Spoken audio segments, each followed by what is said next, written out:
Iran దగ్గర nuclear weapon లేదు కాబట్టి, ఇరాన్ న్యూక్లియర్ వెపన్ తయారు చేసే అవకాశం ఉంది కాబట్టి అది అమెరికాకు పెద్ద ప్రమాదము అని భావించిన ట్రంప్ ఇప్పుడు ఇరాన్ మీద అటాక్ చేస్తూ ఉన్నారు అనేది వాస్తవం sir. Russian foreign minister Sergey Lavrov అంటూ ఉన్నారు సార్, ఇరాన్ పై అమెరికా చేస్తున్న యుద్ధం ద్వారా ప్రపంచ దేశాల్లో అణ్వస్త్ర పోటీ పెరుగుతోంది అని చెప్పేసి. ఏంటి సార్ అణ్వస్త్ర పోటీ?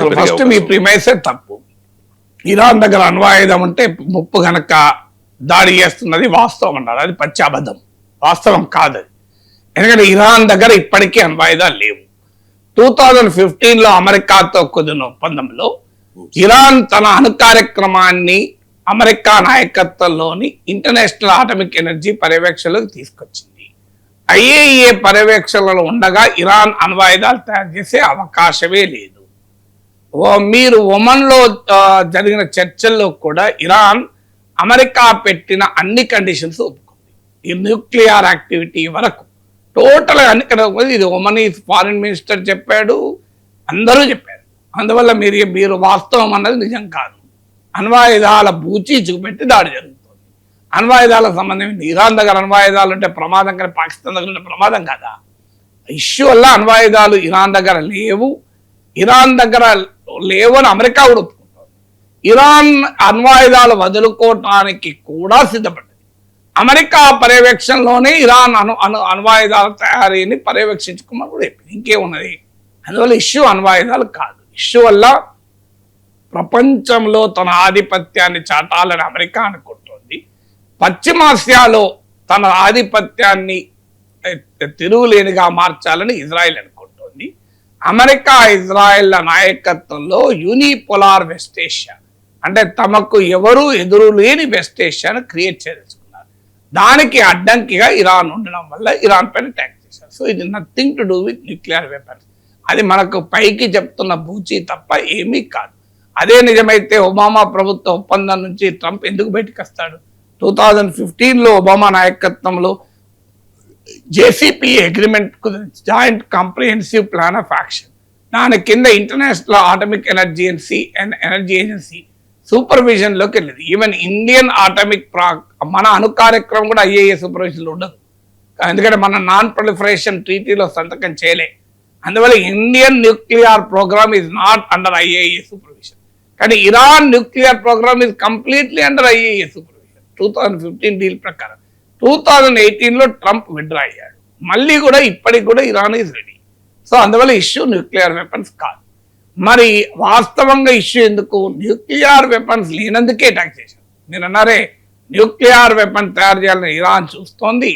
ఇరాన్ న్యూక్లియర్ వెపన్ తయారు చేస్తే ప్రపంచానికి ముప్పు, అందుకొరకే దాడి చేశారు. ఇది వాస్తవం అని మీరు స్టేట్మెంట్ ఇచ్చారు. అది పూర్తి అబద్ధం అనేది నా పాయింట్, వాస్తవం కాదు.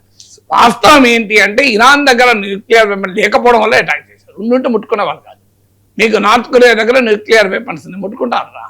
అంతకుముందు ఎంత అమెరికా నార్త్ కొరియా పైన దాదాపు వార్ చేస్తామన్న రీతిలో అమెరికా దూకుడుగా ప్రదర్శించింది. కానీ మీరు ఇటీవల కాలంలో నార్త్ కొరియా పేరు కూడా అమెరికా తీయలేదు, గమనించండి. ఫస్ట్ టర్మ్లోనే సింగపూర్ వెళ్ళి కిమ్తో కరచాలనం చేశారు. సో ఇప్పుడైతే అసలు కిమ్ కూడా మాట్లాడుతున్నాడు ట్రంప్. ఎందుకు? నార్త్ కొరియా దగ్గర అణ్వాయుధాలు ఉన్నాయి. సో అణ్వాయుధాలు ఉండడం వల్ల దాడి చేయలే, అణ్వాయుధాలు లేకపోవడం వల్ల దాడి చేశారు. అణ్వాయుధాలు ఉండుంటే దాడి జరిగేది కాదు, ఇరాన్ ముట్టుకునేవాడే కాదు ట్రంప్. అలాగే మీకు ఉక్రెయిన్ కూడా అంతే.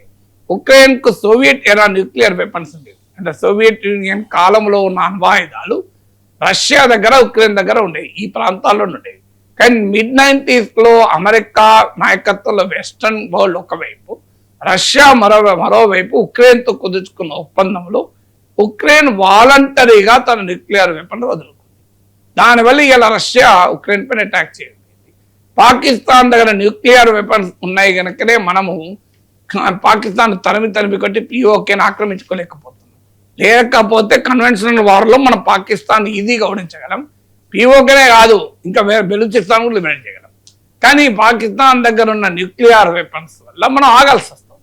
సో అందువల్ల న్యూక్లియర్ వెపన్స్ ఉన్నాయి గనక దాడి చేయడం కాదు, అవి లేవు కనుకనే దాడి జరుగుతుంది. సో అందుకే Sergey Lavrov Russian foreign minister అనేది చాలా కీలకం. ఎందుకంటే దీని నుంచి ఇప్పుడు నేను మీకు 3 దేశాల అనుభవాలు చెప్పాను. ఒకటి Iran, 2 north Korea, 3 Ukraine, 4 Pakistan. ఈ 4 కంట్రీస్ ఎక్స్పీరియన్స్ ఏం చెప్తోంది? నీ దగ్గర న్యూక్లియర్ వెపన్స్ ఉంటే ఎవడు ముట్టుకోడు. న్యూక్లియర్ వెపన్స్ కనుక లేకపోతే ఎవడైనా దాడి చేయొచ్చు. అప్పుడు ఏం చేయాలి మిత్ర దేశాలు? సో తమను తాము కాపాడుకోవాలి అంటే న్యూక్లియర్ వెపన్స్ అక్వైర్ చేయాలి. మీకు లిబియా పైన అమెరికా ఎలా అటాక్ చేయగలిగింది? కల్నల్ గడాఫీ వాలంటరీగా న్యూక్లియర్ వెపన్ వదులుకున్నాడు. సో అది వదులుకున్న తర్వాత 2011లో అమెరికా అటాక్ చేసి ఆఖరికి గడాఫీని చంపేశారు. సో గడాఫీ కనుక న్యూక్లియర్ వెపన్స్ వదులుకొని ఉండకపోతే అసలు లిబియాను ముట్టుకునే అవకాశం ఉండేది. ఇరాక్ కనుక సద్దాం హుస్సేన్ కనుక న్యూక్లియర్ వెపన్, సద్దాం హుస్సేన్ ఎందుకు చంపారు? వెపన్స్ ఆఫ్ మాస్ డిస్ట్రక్షన్ ఉన్నాయి, జన విధ్వంసక ఆయుధాలు ఉన్నాయని చెప్పి ఇరాక్ పై యుద్ధం చేసి చంపారు. ఇంతవరకు ఒక్క జన విధ్వంసక ఆయుధం కాదు, దీపావళి బాంబులు కూడా చూపెట్టలేదు అమెరికా. కానీ నిజంగానే ఇరాక్ లో కనుక జన విధ్వంసక ఆయుధాలు అంటే అమెరికా ముట్టుకునేది కాదు. ఇలా అమెరికా రష్యాను ముట్టుకుంటుందా? మీకు రష్యా ఉక్రెయిన్ ఆక్రమించి 4 ఏళ్ళైనా 20% ఆఫ్ ఉక్రెయిన్ ల్యాండ్ ఆక్రమించుకున్నా అమెరికా ఇవాళ రష్యాని ఏమన్నా అనగలుగుతుందా? చైనాని ఏమన్నా అనగలుగుతుందా? తైవాన్ బెదిరిస్తున్నా. ఇప్పటికీ తైవాన్ ఒక ఇండిపెండెంట్ కంట్రీ అని అమెరికా గుర్తించిందా? ధైర్యం ఉందా, దమ్ముందా చెప్పండి అమెరికాకు? తైవాన్ ఇది ఇండిపెండెంట్ కంట్రీ అని చెప్పమని ఒక్కరోజు చెప్పిన గంట సేపట్లో ఏమైతే చూడండి. ఎందుకు మరి చైనా ఎందుకు తైవాన్ ఇండిపెండెంట్ కంట్రీ అనలేకపోతున్నాడు? ఆఖరికి తైవాన్ గురించి చర్చ జరిగినా కూడా జరిగిందని చెప్తాడు ట్రంప్. మరి ఎందుకు చేయగలుగుతున్నాడు? అమెరికా కానీ పశ్చిమ దేశాలకు కానీ ఈవెన్ ఇండియా కానీ తైవాన్ ఒక ఇండిపెండెంట్ కంట్రీ గుర్తించామా? మరి ఎందుకు గుర్తించలేకపోతున్నాం? కారణం ఇదే, చైనాకున్న మిలిటరీ శక్తి వల్ల. అందువల్ల అణ్వాయుధాలు ఉంటే ఆ దేశాన్ని ముట్టుకోరు అనేది ప్రూవ్ అయితే ప్రపంచంలో అణ్వాయుధ పోటీ పెరుగుతుందో తగ్గుతుందా? So nuclear weapons are considered the only security, ultimate security. Then there will be a race for nuclear weapons. సర్గిల్ ఎవరో ఉన్నది కరెక్ట్. ప్రపంచం మరింత తీవ్రమైన అణ్వస్త్ర పోటీ వైపుగా వెళ్లే ప్రమాదం ఉంది. ప్రపంచంలో ప్రతి దేశము తన సార్వభౌమాధికారాన్ని కాపాడుకోవాలంటే ఇంకో మార్గం లేదు అణ్వస్త్రాలు తయారు చేయడం. అందుకే మీరు గమనించండి, మీకు ప్రెసిడెంట్ జెలెన్స్కీ ఉక్రెయిన్ ప్రెసిడెంట్ మేము అణ్వస్త్రాలు తయారు చేసుకోవడమే పరిష్కారం అని స్టేట్మెంట్ ఇచ్చాడు. మీకు యూరోపియన్ కంట్రీస్, జర్మనీ, ఈ దేశాలకు అణ్వాయుధాలు లేవు. యూరోప్లో ఫ్రాన్స్ అండ్ యూకేకు మాత్రమే అణ్వాయుధాలు ఉన్నాయి. ఈ 2 దేశాలు రష్యన్ న్యూక్లియర్ వెపన్స్ తో పోలిస్తే చాలా తక్కువ. అందులో ఫ్రాన్స్ కొద్దిగా బెటర్ కానీ యూకే ఇంకా తక్కువ. అందుకే యూరోపియన్ కంట్రీస్ ఏమంటున్నాయి, ఇప్పటిదాకా మనం అమెరికన్ న్యూక్లియర్ ప్రొటెక్షన్ ఉంటుందని ఆశించాము, కానీ ఇటీవల ట్రంప్ పరిణామాలు చూస్తే అమెరికా మనకు రక్షణగా ఉండదు. అందువల్ల France and UK should extend the nuclear umbrella to Europe అని ప్రతిపాదన వచ్చింది. దానికి ఫ్రాన్స్ అంగీకరించింది కూడా. మీరు గూగుల్లో కొట్టండి వస్తుంది, France proposes to extend nuclear umbrella to Europe అని. 3వది, ఇటీవల ఇజ్రాయెల్ ఖతార్ పైన అటాక్ చేసింది. ఖతార్ అమెరికాకు మిత్రదేశము, ఇజ్రాయెల్ అమెరికాకు మిత్రదేశం. ఇప్పటిదాకా అరబ్ కంట్రీస్ భావించినది ఏంటంటే అమెరికా దాడి నుంచి ఇజ్రాయెల్ దాడి నుంచి అమెరికా తమల్ని కాపాడుతుంది అని అనుకుంటుంది. కానీ ఏం జరిగింది? కాపాడలేదు. వెంటనే సౌదీ అరేబియా ఏం చేసింది? పాకిస్తాన్తో కాంప్రిహెన్సివ్ డిఫెన్స్ అగ్రిమెంట్ కుదుర్చుకొని Pakistan nuclear weapons protection Saudi అరేబియాకు కూడా ఎక్స్టెండ్ చేయించుకుంది.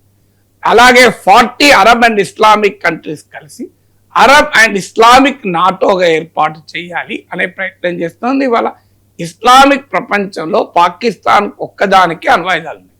సో పాకిస్తాన్ దాన్ని ఉపయోగించుకునే ఆ క్లౌట్ను ఇస్లామిక్ కంట్రీస్కి ఒక న్యూక్లియర్ ప్రొటెక్షన్ ఇద్దామని చూస్తుంది. ఇవన్నీ దేన్ని తెలియజేస్తుంది? మీకు క్లియర్గా ప్రపంచంలో అణ్వాయుధ పోటీ పెరగటానికి ఇరాన్ పైన అమెరికా జరిపిన యుద్ధం, అది కూడా అణు సామర్థ్యాన్ని నిర్వీర్యం చేస్తాం, you will destroy the nuclear capability అని చేసిన యుద్ధం ప్రపంచంలో తీవ్రమైన అణ్వస్త్ర పోటీకి కారణమైంది.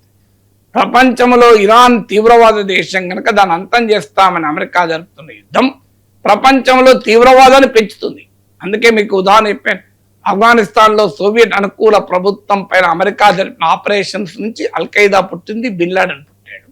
అమెరికా ఇరాక్లో జరిపిన ఆపరేషన్స్ నుంచి అబూబకర్ అల్ బగ్దాది పుట్టాడు, ఐసిస్ పుట్టింది. ఇప్పుడు మీరు చూడండి, ఇరాన్ నుంచి ఇలాగే ఇరాన్ నాశనం అయితే మరొక ఐసిస్ను మించిన ప్రమాదకర తీవ్రవాద శక్తి పుట్టి ప్రపంచానికి అమెరికాను అన్సేఫ్గా చేస్తుంది.